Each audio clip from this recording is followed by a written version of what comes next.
has a pulse but is not breathing effectively. When that happens, rescuers should give breaths without chest compressions. This is known as rescue breathing.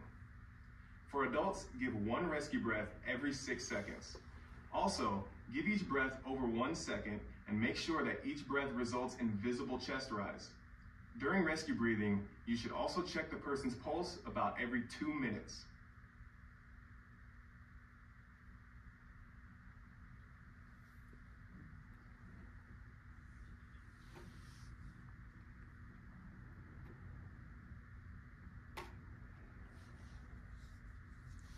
Get ready.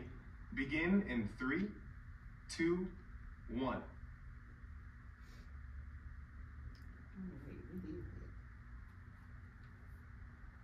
Oh, this is rescue. Give 1 breath.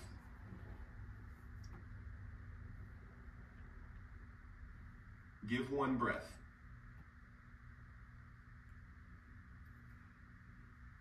Give 1 breath. Give 1 breath.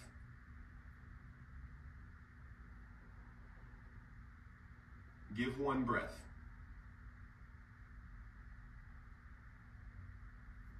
Give 1 breath.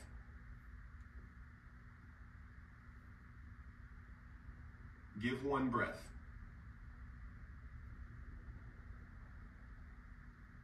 Give 1 breath. Give 1 breath.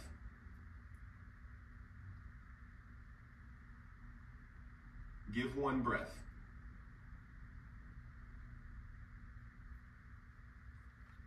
So that is rescue breathing if the person has a pulse but is not breathing. So then you would just give them 1 breath every 6 seconds.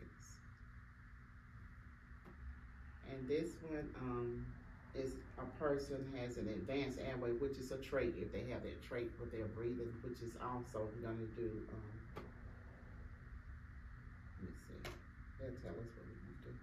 If they got a trait. Another way to deliver breaths is with an advanced airway. Devices such as laryngeal mask airways, supraglottic airway devices, and endotracheal tubes are types of advanced airways that are more secure for providing breaths. These devices help prevent gastric inflation and airway obstruction. Placing these devices requires special training that we won't cover in this course, but you should know how to give breaths when an advanced airway is in place. When you provide CPR to someone with an advanced airway, the ratio of compressions to breaths changes. Instead of providing 30 compressions in 2 breaths, you'll perform continual compressions at a rate of 100 to 120 per minute, while another rescuer gives rescue breaths. In other words, when an advanced airway is in place, you won't pause compressions to give breaths. This goes for victims of all ages, and not pausing compressions allows blood flow to the heart and brain to remain high. An opioid-associated life-threatening emergency is one condition that might weaken or stop a person's breathing while they still have a pulse. Opioids are medications used primarily for pain relief. In high doses, these medications can cause a person to stop breathing or can even cause death.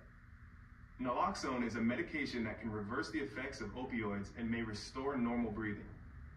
Common ways to give naloxone are intravenous, intramuscular, and intranasal. If you suspect an opioid-associated life-threatening emergency in an adult who is unresponsive and isn't breathing normally but has a pulse, you should give 1 rescue breath every 6 seconds. Then, if your local protocol allows, give naloxone, but do not delay breaths to give naloxone. If the person does not have a pulse, you may give naloxone after starting CPR, but do not delay compressions. For further information on opioid-associated life-threatening emergencies, please consult your provider manual. Treating cardiac arrest in someone who's pregnant can come with heightened anxiety because 2 lives are at stake. In addition, some rescuers may be unfamiliar with handling the visible anatomy of a pregnant woman. The best outcome for both the mother and the baby depends on BLS rescuers summoning help, providing high-quality CPR, and using an AED without delay. Compressions, ventilation,